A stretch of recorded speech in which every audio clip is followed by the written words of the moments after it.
আমাদের দেশে আমরা একটা জিনিস দেখেছি, ভাইরাল হতে হবে, মানে ভাইরাল না হলে সরকারও সেদিকে ভ্রুক্ষেপ করে না। আসলে সরকার কি চায় এটি আমাদের বোধগম্য না। যেটি দেশের মানুষের কাছে ভাইরাল, তো সেখানেই তিনি ছুটে যান। ঈদুল আজহার নামাজ পরবর্তী আমাদের দ্বিতীয় যে কর্মসূচিটি ছিল, যে শহীদ জিয়া এবং বেগম জিয়ার কবর জিয়ারত, তো আমরা শহীদ জিয়া এবং বেগম জিয়ার সমাধি জিয়ারত শেষ করে তৃতীয় কর্মসূচি, যেহেতু আমরা জানি যে বিগত দিনগুলোতে আমরা দেখেছি যে বিভিন্ন ঈদকে কেন্দ্র করে আম জনসাধারণের সাথে মাননীয় প্রধানমন্ত্রী বা প্রধান উপদেষ্টা যারা ছিলেন তারা দেখা করতেন।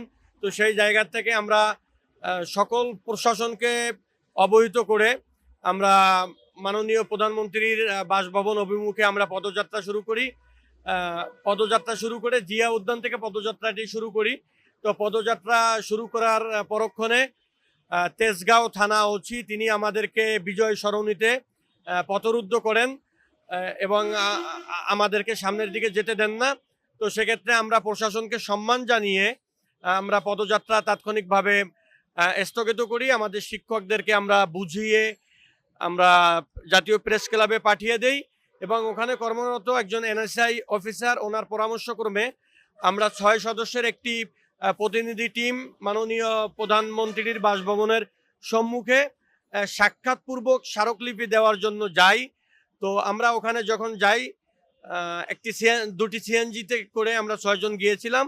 ওখানে যাওয়ার পরে প্রথমত ওখানের যে সকল দায়িত্বরত প্রশাসনের ভাইয়েরা ছিলেন তারা আমাদের থেকে স্মারকলিপিটি ছবি তুলে নেন এবং হার্ড কপিও নেন। তো হার্ড কপি দিয়ে আমরা যখন ওখান থেকে চলে আসব, তৎক্ষণাৎ আমাদেরকে গুলশান থানার ওসি সাহেব এসে আমাদেরকে পুলিশ হেফাজতে নেন এবং 1টা থেকে শুরু করে নিয়ে আমাদেরকে বিকাল 4:30 পর্যন্ত পুলিশ হেফাজতে রাখা হয় এবং তারপরে আমাদেরকে ছেড়ে দেন।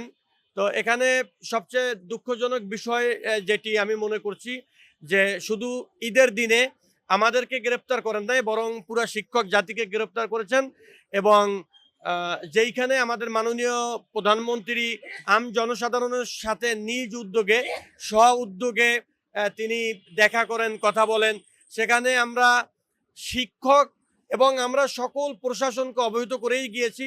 আমাদেরকে দেখা করার ব্যবস্থা না করে দিয়ে আমাদেরকে উল্টো পুলিশ হেফাজতে নিয়ে আটকে রেখেছে। এটি আমাদের জন্য একটা দুর্ভাগ্যের বিষয়। আরেকটি বিষয় হলো যে আমাদের দেশে আমরা একটা জিনিস দেখেছি যে ভাইরাল হতে হবে।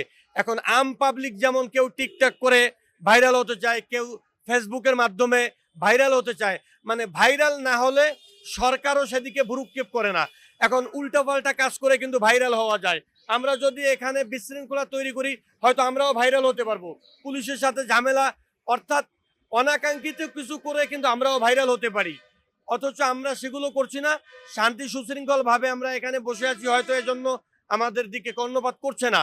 কিন্তু ভাইরাল হওয়ার পরে মানে এই ভাইরাল রোগে যদি সরকারকেও ধরে, এটা তো দুঃখজনক। দেখছি একটা মহিষ ভাইরাল হয়েছে, তো স্বরাষ্ট্রমন্ত্রীর হস্তক্ষেপ হয়েছে।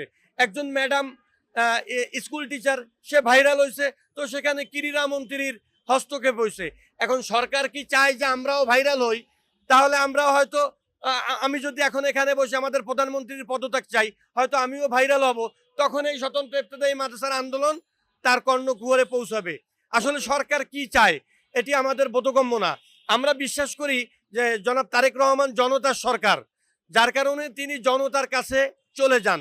কিন্তু আমরা আমরা আমরা এই যে এতদিন বসে আছি, অথচ প্রশাসনের ভাইয়েরা কিন্তু প্রতিনিয়ত আমাদের তথ্য তাদেরকে দিচ্ছেন। তাহলে তার দায়িত্বে বা তার আশেপাশে থাকা যে সকল কর্মকর্তারা আছে তারা কি আমাদের বিষয়টি তাকে অবগত করছেন না, নাকি তিনিও ভাইরাল কোনো ইস্যু খুঁজেন যেটি দেশের মানুষের কাছে ভাইরাল, তো সেখানেই তিনি ছুটে যান, যেটি নন ভাইরাল সেখানে তিনি ভ্রুক্ষেপ করেন না? এটি যদি হয় তাহলে তো তিনি জনতার প্রধানমন্ত্রী হতে পারবেন না। তো আমি যেটা বিশ্বাস করি যে তিনি জনতার প্রধানমন্ত্রী এবং সেই জায়গা থেকে আমাদের বিষয়টি দ্রুত তিনি কর্ণপাত করবেন এবং সমাধান করবেন। জি, ধন্যবাদ।